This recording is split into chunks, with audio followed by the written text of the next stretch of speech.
Presidente da República José Ramos Horta atribui medalha com decoração para Emanem a torcida São Lourenço ao nível nacional e internacional. Cerimônia atribui medalha né realiza a sexta-feira lá no São Lourenço Fulang Maio Tinane e Palácio Nobre Lahanedili. Chefe de Estado José Ramos Horta, lei presidencial da República, foi agradecer no aprecia Tebes Basila Rotunha esforço no serviço Macas durante né.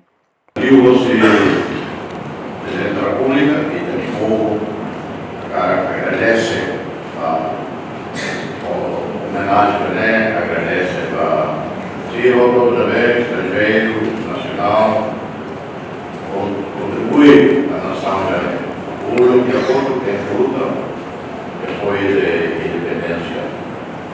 Consideraria o previsto também a povo, a todo o povo, o espírito de solidariedade.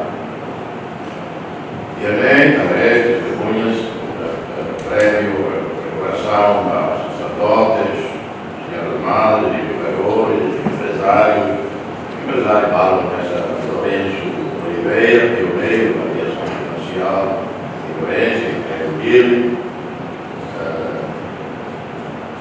Sansão Gomes, Eduardo Belo Gato, Jackson Lai, Ciro Doutor, inspiradores de amparação.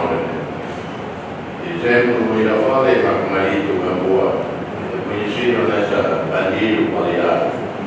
Estava só para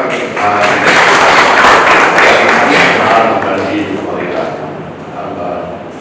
Ia causar um tele, ou um passo, a mistura de relações internacionais. Pois, até de leitura em lá e ela não é interessada. Então, me abandona. Então, colegas, se até ou na estuda ou se sai da vida. E ela sai da vida, sai empresária em bolsa.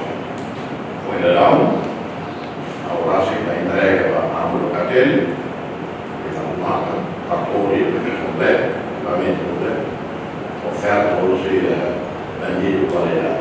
No tour presidente Horta, mesmo idane simples, mas behuso a tu manter na fatin serviço rodiak. A reportagem Domingos Samaral, televisão Timor Post.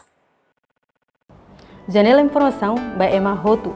A tu reta informação atual diakliu kita haluha. Haneham botão subscribe, like, halo comentário no farre tutang ba media social Hotu.